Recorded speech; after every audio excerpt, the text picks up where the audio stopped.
Olá, meu nome é Guilherme Félix, sou fisioterapeuta e hoje eu vou falar para você sobre os princípios básicos do Pilates. Então nós vamos falar sobre 5 princípios básicos que são importantíssimos durante o trabalho de Pilates. O primeiro deles é a respiração e o padrão respiratório que nós devemos ter durante todos os exercícios quando estivermos fazendo o Pilates, ok? Quando a gente tiver o padrão respiratório inspiratório, nós vamos pedir para o nosso cliente estar puxando o ar pelo nariz, inspirando sempre pelo nariz e expirando sempre pela boca, com o lábio levemente cerrado. Isso vai fazer com que haja uma ativação maior da musculatura transversa do abdômen. Então é importante que a gente peça para que esse aluno faça esse lábio levemente cerrado. Outra coisa importantíssima é que durante a respiração, que a gente incentive mais a respiração na parte lateral e posterior do pulmão, aproveitando toda a amplitude desse movimento para a gente estar recrutando áreas, principalmente o lobo inferior do pulmão, onde a troca gasosa é mais eficaz e no dia a dia nós não respiramos, incentivando essa região. A gente tem uma respiração, e as pessoas como um todo, muito apical, muito na região superior do pulmão, o que faz com que a gente utilize muito a musculatura acessória da respiração.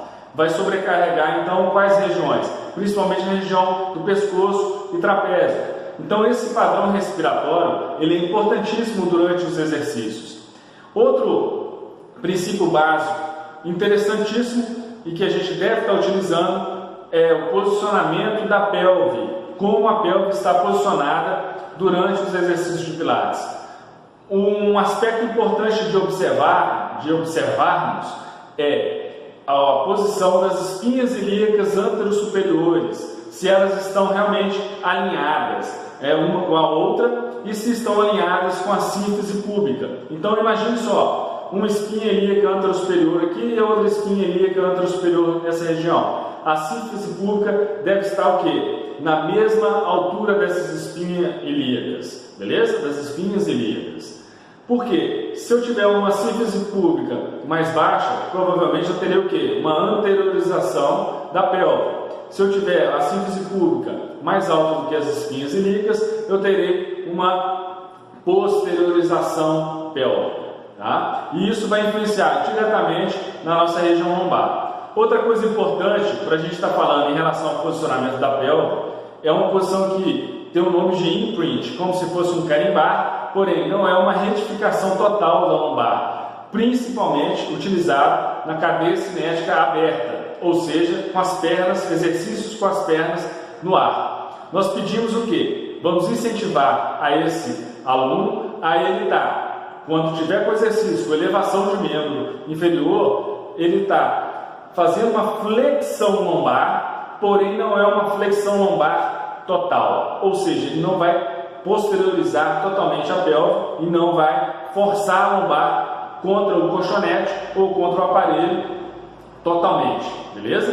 Então imagine o meio do caminho entre a posição neutra da pelve, tá? E a flexão total da lombar. Isso vai gerar uma melhor absorção do impacto durante o exercício, né? Uma maior estabilização da coluna lombar.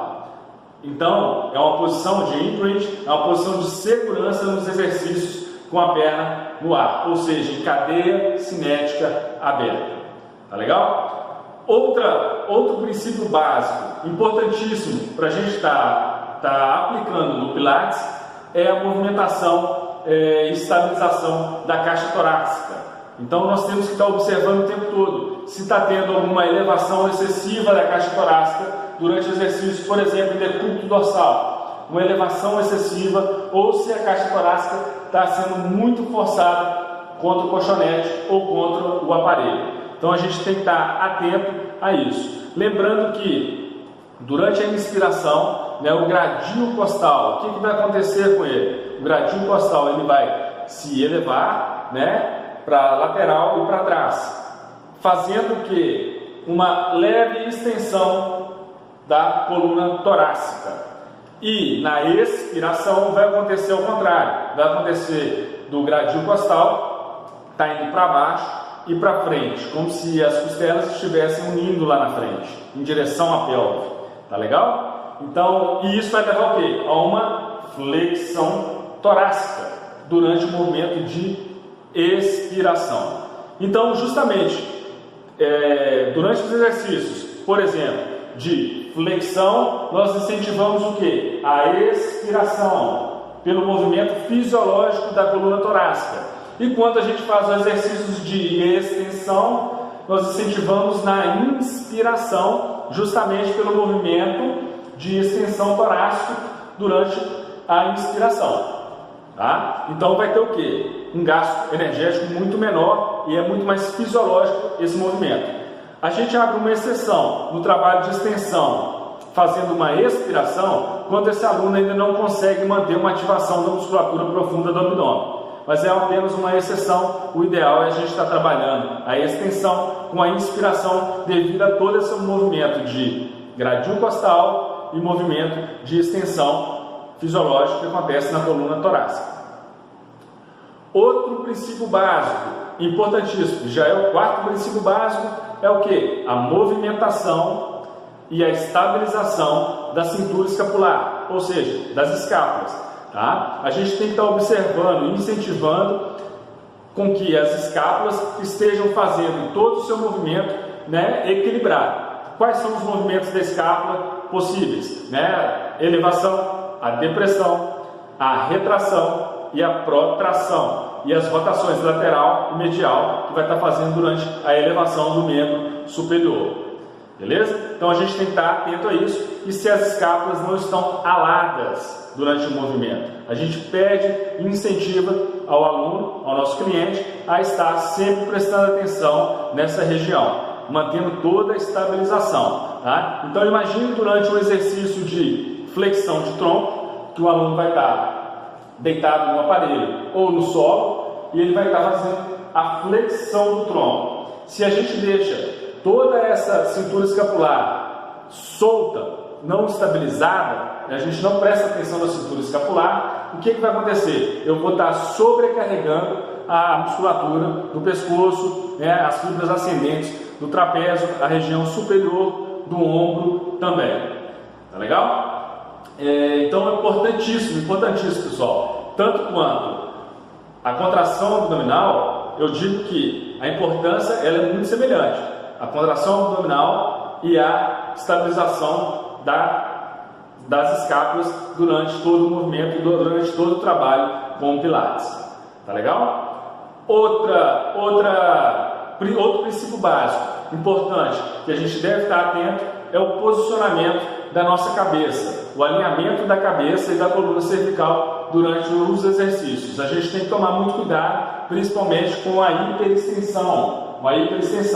Uma estabilização das escápulas durante, por exemplo, o movimento de extensão, quando a gente pede ao aluno, ao nosso cliente, que faça uma extensão, a gente está pedindo uma estabilização das escápulas, o que vai preservar também o alinhamento e não deixar com que a gente faça uma hiperextensão da coluna cervical, que vai prejudicar muito o nosso corpo, vai sobrecarregar os músculos do pescoço, né, da região do trapézio também. Tá legal? Então vejam só como todos esses princípios básicos estão interligados e o quanto são importantes durante a prática do Pilates. É importante estar lembrando, pessoal, o seguinte, que nós devemos dar toda a importância a esses princípios básicos, porque é a partir deles que a gente terá os resultados que a gente quer alcançar com o nosso cliente. Ok? Então fica aqui a minha dica sobre os princípios básicos. Foram 5 princípios básicos do Pilates que eu deixo aqui para você. Tá joia? Então um forte abraço e aguardem o próximo vídeo que a gente vai estar fazendo para vocês. Fique com Deus e até breve.